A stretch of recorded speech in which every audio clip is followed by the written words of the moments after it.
dealing with a changed world on both sides of the Atlantic. Theresa May outlines how Britain will deal with a rapidly changing international order. In her first speech to the City of London, the Prime Minister says she will protect global trade and those left behind by it. Change is in the air.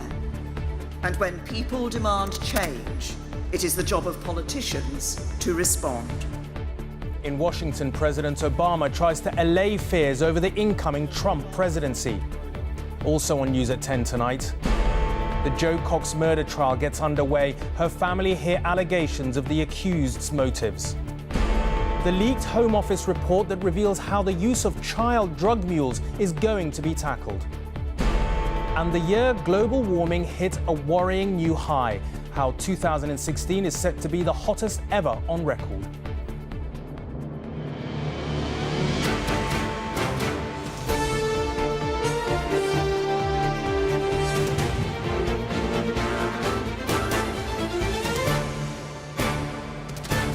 This is ITV News at 10 with Raghi Omar. Good evening. First Brexit, now our special relationship with the US under the care of a President Trump. To say that Theresa May faces a changed world order in almost every way is an understatement. The question is, how is she going to respond to these seismic changes in our relationship with the two central pillars of our international policy, Europe and the US? In her first major speech to the city since becoming Prime Minister, Theresa May acknowledged that liberalism and globalisation had left many people behind. It was time to deal with their downsides and adapt to make them work for everyone. Change is in the air, Mrs May said. It is the job of politicians to respond, and Britain can lead that response.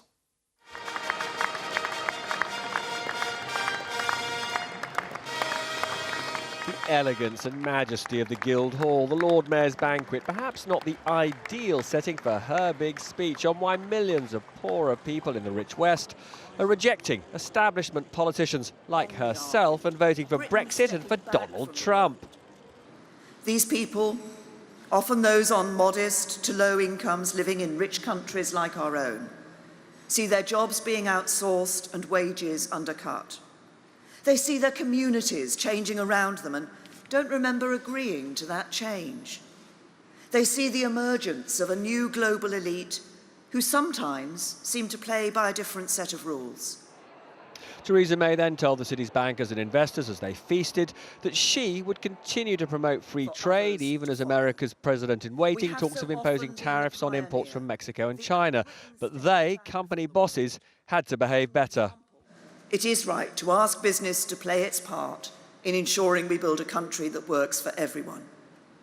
And that British business, which is so often on the front line of our engagement with the world, and whose actions so often project our values in the world, is seen not just to do business, but to do that business in the right way. Come here, Nigel, come here. This guy, you know, they go around calling me Mr. Brexit. I said, there's only one real. The two, Donald Trump and Nigel Farage, widely seen as having upset the establishment's apple cart earlier this year. He's still going to be number one. If I get there, I may supersede him. I think you will. I think you will. So we'll see in a couple of days. And today, Nigel Farage lashed out at the Prime Minister's official spokesman, who said he'd only get in the way of the Prime Minister's bridge building with Trump. It just amazes me that these ghastly little apparatchiks that work in Downing Street put out statements like this. It all goes to show they're not really interested in the country or the national interest. They're more concerned about petty party politics and trying to keep me out of everything. Well, although sacked by May, this former Chancellor sided with her. The British Prime Minister or the British government cannot contract out its foreign policy to Nigel Farage, right? At stake, she said, is nothing less than our future and that of the world. And for now, at least, they're giving her the benefit of the doubt. Well, our political editor, Robert Peston, joins me now. Robert, let's start with Theresa May. Any clues into her speech about how she is going to deal with a President Trump? Well, there were widespread concerns that as we leave the EU, she was simply going to kowtow to the new president. But today she said that she would be a champion for free trade, and that was a an important signal, I think, that she's simply not going to roll over and accept the kind of protectionism that Donald Trump has been talking about. He wants tariffs on imports from China. He wants to remake the free trade agreement in North America to restrict imports from Mexico. Now, if he had his way, our growth prospects would be damaged. And she said today, no, she is going to try and persuade him to our way of thinking. And one of the things that potentially gets in the way in terms of how she works with President Donald Trump is this extraordinary spat with Nigel Farage, the first European politician to see him. I mean, and it shows no sign of going away, this spat. Look, this is, I think, fantastically embarrassing for the government. It also has the potential to divide the cabinet. Nigel Farage does have, clearly, very close links. That was evident in that clip. Not only with Trump, but with the ideologues, the so-called alt-right, who are advising him, very much part of his team. British civil service, the cabinet doesn't have those links. Now, there are colleagues of Theresa May who are urging her to make some use of Nigel Farage. But this is absolutely horrifying to the British civil service, who, frankly, look at him with a degree of contempt and horror. This is, I think, a very tricky moment for Theresa May, and I suspect the British people too will be asking, many of them who voted for Brexit, why she can't make some use of him. Extraordinary times. Thank you very much indeed, Robert. Well, as Theresa May said, times are changing, and one key thing that will determine how radical and extensive those changes will be depends on what an American government under President Trump will look like. Tonight, the man who knows a thing or two about being president, Barack Obama, said he's told Mr. Trump that governing is different from campaigning. But Mr. Obama would not be drawn into the row about Mr. Trump's choice as chief strategist, Stephen Bannon, who has been described by leading Republicans and Democrats alike as a right-wing militant who has advocated white supremacist causes and anti-Semitic rhetoric. Tonight, the man whose legacy is likely to be shredded by President-elect Trump stepped forward to discuss the volatile post-election mood gripping America. President Obama had this message for his successor in the aftermath of a brutally divisive campaign. There are certain things that make for good sound bites, but don't always translate into good policy. That's something that he and his team, I think, will wrestle with. And it's really important to try to send some signals of unity and to reach out to minority groups or women or others that were concerned. That concern is visible on the streets. Today, high school students in the suburbs of Washington were protesting. And in California, so were immigrants. But these spontaneous marches are small in scale, and a national mobilization of opposition is only now being discussed. But what is being noted is a rise in hate crimes and extreme right-wing graffiti. This sign was placed outside a Hispanic church in Maryland. This intolerance and xenophobia was directly addressed by the president-elect in his first TV interview since his victory. I am so saddened to hear that, and I say stop it if it helps. I will say this, and I'll say it right to the camera, stop it. But at the same time, he also confirmed he would implement a campaign promise of deporting millions of undocumented workers. People that are criminal and have criminal records, gang members, drug dealers, we have a lot of these people, probably 2 million, it could even be 3 million. We're getting them out of our country or we're going to incarcerate. Trump has now made 2 key appointments that send out a mixed message. Reince Priebus will be the new White House Chief of Staff. He's a former chairman of the Republican National Committee, and he's a Washington insider. But the new strategist will be Stephen Bannon. He was Trump's campaign chief and ran the right-wing, racially inflammatory Breitbart website.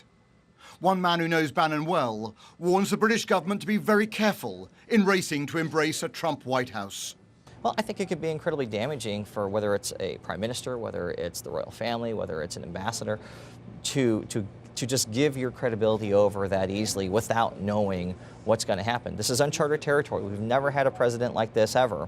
And coming here just kind of with your blinders on could ultimately hurt them in the long run. President-elect Trump is not only making foreign governments nervous, but the establishment here is holding its breath as well.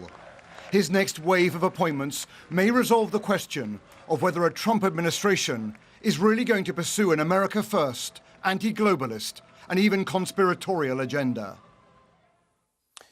Well, Robert, following on from that point you were just making, I mean, we've seen the domestic appointments within his White House, but any clues as to who will make up his key foreign policy appointments? Well, Raggy, we're in a world here of uncertainty. On the one hand, we know that President-elect Trump's basic instincts are isolationist, but there are rumors tonight that the next Secretary of State may be a former US ambassador to the UN, John Bolton. I mean, that would be an exceptionally abrasive message to the international community. John Bolton is a hawkish interventionist, so not only is he widely disliked in the international community, but it would sow a lot of confusion about the core direction of the Trump administration. One former senior diplomat said to me tonight, watch very carefully who Trump puts in as defense secretary to run the Pentagon, because that will shape relations with Russia. And Putin and Trump spoke by phone today. It would also, and this is important, it would send a signal to Britain and to Europe about the value of NATO in America's national security architecture. It is quite remarkable how little we know about this direction of the Trump administration. And remember this, that on the campaign trail, Trump spoke about the value of being unpredictable. He is certainly delivering on that tonight. All right, Robert, thank you very much indeed. Well, having urged his European counterparts not to indulge what he called a whingerama over the election of Donald Trump, today the Foreign Secretary Boris Johnson went one further, telling them to be positive about it. As they wrestle with Mr. Trump's demands for higher spending on defense, there was more evidence of a meeting of minds between President Putin, as Robert was just saying. As Mr. Trump's relations with Russia begin to take shape, the two men talked on the phone, promised to work together on many issues, and said they plan to meet in person. If he says great things about me, I'm going to say great things about him. I've already said he is really very much of a leader. Donald Trump is an acknowledged fan of Vladimir Putin.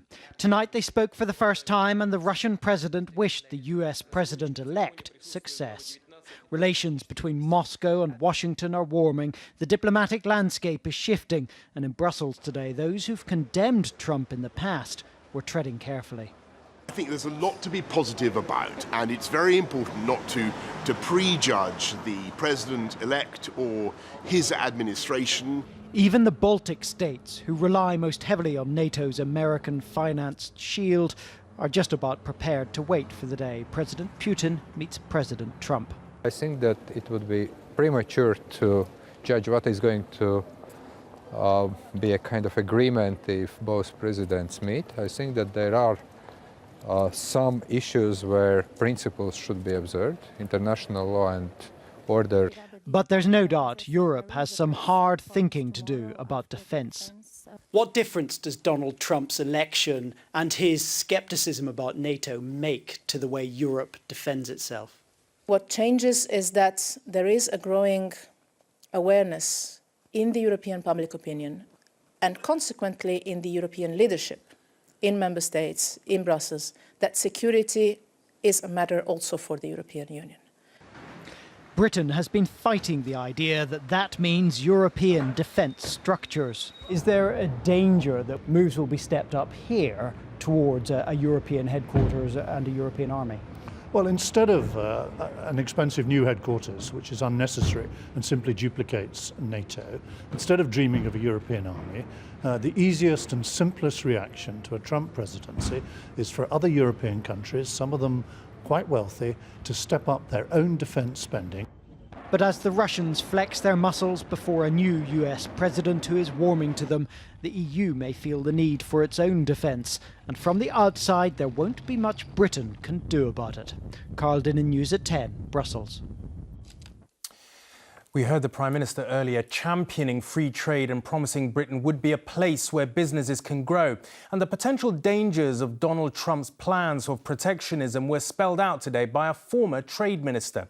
Lord Livingston, who was part of David Cameron's government, has told News at 10 that if Mr Trump does push ahead with a trade war against China and a crackdown on cheap imports, Britain will be caught in the crossfire. He says any Trump trade war would end up costing British jobs and push up prices. Donald Trump is unpredictable, but on one issue he has been consistent. He says free trade has been bad for the United States. Our jobs are being stolen like candy from a baby. The president-elect is threatening to tear up trade agreements he doesn't like. America first again! On the face of it, hardly cause for celebration here in Britain. The United States is our single biggest trading partner. This vineyard in Kent launched its bubbles in the Big Apple just before the election and has no regrets. Of course, Trump was a possibility, but we still don't know what he's going to do. And is America the right market for us? Absolutely massive tick. Are they going to enjoy English produce? Yes, they are. Are they pro-British? Yes, they are. Since the Second World War, successive governments in Britain have preached that free trade spreads peace and prosperity. But tonight, the man who accompanied David Cameron on this trade mission told News at 10 that if Donald Trump imposes tariffs on China, then Britain will suffer too. Everything you buy, whether it's your iPad or whether it's clothing or motor vehicles, there's a bit from everywhere. So there will be some, as you might say, collateral damage in terms of the relationship, even if it's not aimed directly at the UK. So British companies would get caught in the crossfire? I would think some British companies would do, and also there'll be an effect on global trade generally and global growth. And anything that reduces global growth, we're a trading nation, will affect the UK and will affect jobs in the UK.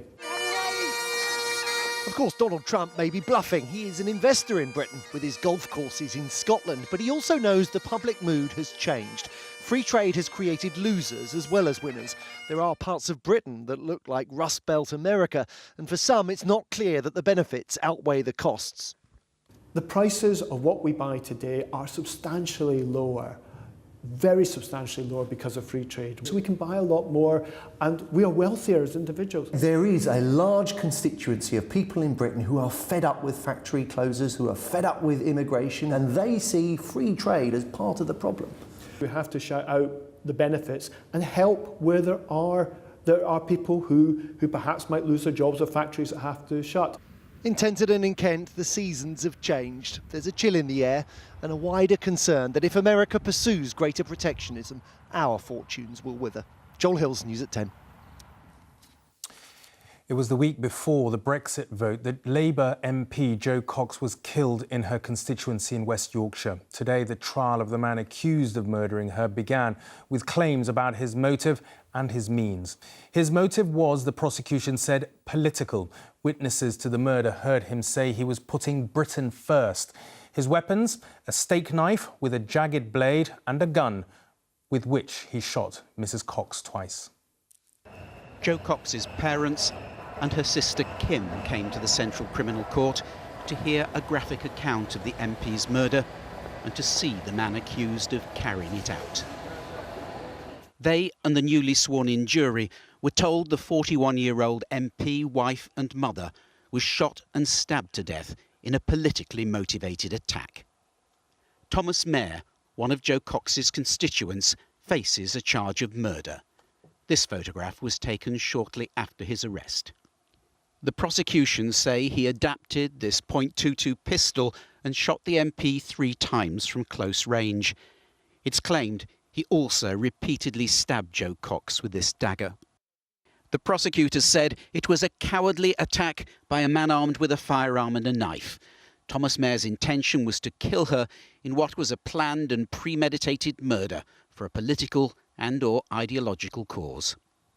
The popular politician was killed as she arrived at a constituency surgery in Birstall on June the 16th this year. But the prosecution say Mayer had been planning the attack for weeks. He'd been a regular visitor to his local library. Computer records there show a disturbing line of research. 3 days before the killing, he'd searched Jo Cox's Twitter profile. He then read about Ian Gow, the last sitting MP to be murdered. The 53-year-old researched ammunition and whether one shot to the head could be deadly. Among his searches the next day were Nazi material. And the day before the killing, Mayer read about murders carried out by the Ku Klux Klan. The court has heard a series of distressing eyewitness accounts from people who saw the gun and knife attack. After it was over, they all said, as Joe Cox lay dying, they heard the man who carried it out shout a number of similar phrases. One heard the words, "Britain first. This is for Britain. Britain will always come first." The prosecution say Jo Cox was killed because she was an MP and her views differed from those of her attacker. It's claimed that that attacker is the man being driven back to prison tonight, who'll be back in court tomorrow to hear more of the prosecution case. Paul Davis, News at 10. The Home Secretary Amber Rudd has authorised the extradition of a man with Asperger's syndrome to the United States, where he is accused of computer hacking. Laurie Love, who lives with his parents in Suffolk, is alleged to have stolen huge amounts of data from US agencies, including the Department of Defense, NASA and the FBI, in a series of online attacks in 2012 and 2013. 6 weeks ago here on News at 10, we reported a new and disturbing form of child grooming. Children forced or tricked into delivering drugs. Partly as a result of that report by our Home Affairs editor, Allegra Stratton, the Home Office has come up with recommendations to stamp it out. Allegra has now obtained details of what they are. Drug dealing in 21st century Britain. The face of it now very often children as young as 12, groomed by older gang leaders to sell cocaine and heroin. At any time, you could be hurt or killed or anything because you don't know what kind of enemies these people are making. ITV News revealed how children cross county lines, travelling from their home to towns and coastal resorts around the UK. It's a growing problem for police forces across the country. ITV News has been leaked details of how the government now plans to get a grip. The Home Office will set up a county lines working group, bringing together government departments to draw up a national plan. Proposals include improved information sharing between police forces in big cities and rural areas, a national database for missing people, using modern slavery legislation to jail gang leaders, and new laws to close down gang leaders' mobile phone lines. Gwenton Slowly is himself a former gang member. You worked on the last set of Home Office recommendations. You're now looking at the next set of Home Office recommendations. Do you think they're an improvement? And once again, we see another example of 2 steps forward, 4 steps back. We're not going to be able to shut down mobile phone networks because they'll just buy another SIM card, if we were being realistic about it. Second thing is, the police need to do more joined up work. A lot of them haven't had the training. That's another thing. Most people accept that prosecuting the kids involved isn't the answer. Instead, the focus is on prosecuting the adults that groom those children. The problem is that under current legislation, there has so far been no prosecutions of those gang leaders. That's why the recommendations seen today by ITV News include asking the Crown Prosecution Service to spell out how current legislation could be made to work better. Many don't think even that's enough. The recommendations are basically about prosecuting our way out of it, and I don't think we can prosecute our way out of it, because the time you get to prosecutions, you've got to rely on evidence. The young person's not going to give you that evidence because they're embedded in the gang. They've already become the offender, so prosecutions is very limited. We've got to stop that young person getting into that gang in the first place. Tonight, an official spokesman told News at 10 the Home Secretary is clear she wants to see this tackled. They're considering all options to close this down. Allegra Stratton, News at 10. After 2 earthquakes in 2 days, no wonder nerves as well as buildings have been shattered in New Zealand. The people there remember all too well the big earthquake of 2011, and the tremors from the most recent one are still going on. This latest one, centred near the town of Kaikoura on South Island, hasn't been quite so bad this time. Just 2 people are known to have died. Flattened homes and buried roads now being hit by hundreds of aftershocks.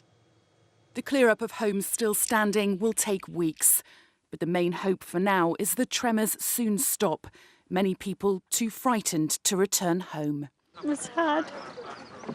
Sorry. and the Christchurch ones, and that's just one little bag. Just so devastating and shocking. It knocked me out of bed.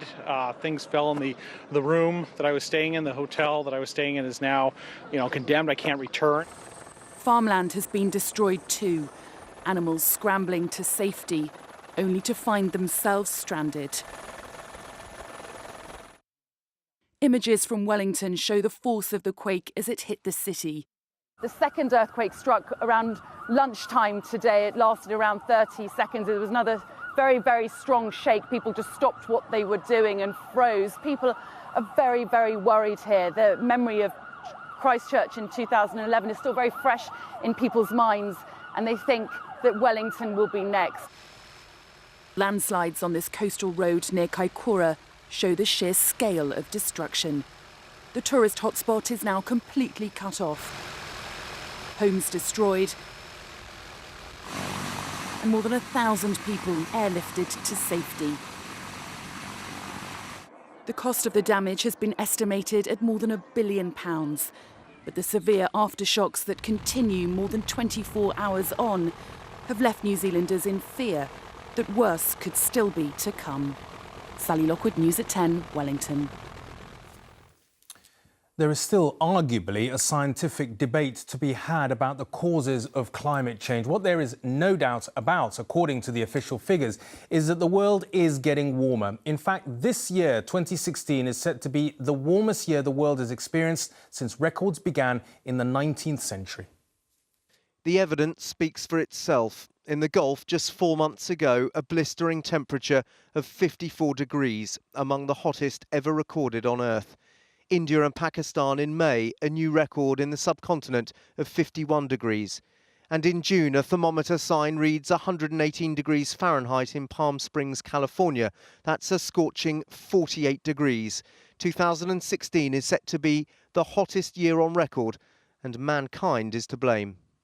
What people should really be looking at is that eventually, unless we do something to reduce greenhouse gas emissions, is going to get us into 1.5 degrees, 2 degrees, and beyond.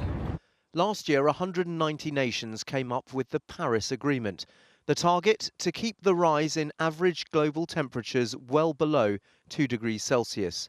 And most countries agreed to keep it even lower at 1.5 degrees.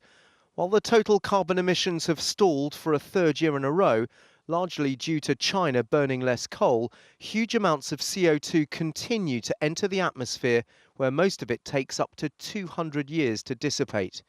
Atmospheric concentrations of CO2, which is the greatest contributor to global warming, hit a record high last year.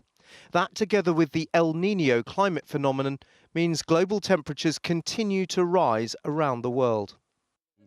Experts say Donald Trump's climate change denial is dangerous. If America were to withdraw from the United Nations agreement, and indeed if other countries were to follow, and we weren't going to get to the 2-degree target or threshold that we don't want to cross, the implications are very serious, very worrying indeed, and the planet as we know it will change. A change that will affect each and every one of us. Climate experts say it is the single most important decision Donald Trump faces. Dan Rivers, News at 10. Finally, before you go to bed tonight, if the sky is clear where you are, check out the moon. If it is cloudy, this is what you are missing. In Herefordshire, there's been one of the clearest sightings of what is the closest view of the moon for nearly 70 years. The so-called supermoon has also been lighting up the New York skyline just behind the Chrysler Building. It was framed by the Acropolis in Athens, where they have seen a few supermoons over the years. And on a warm, clear night in Sydney, it seemed bigger still against the girders of the Harbour Bridge. And over on our website, there are more pictures from around the world of the supermoon. And if you can't see the real thing because of the cloud, there will be another chance on December the 14th, then again on until 2034. I'll be here again tomorrow. Until then, from all of us on the programme, a very good night.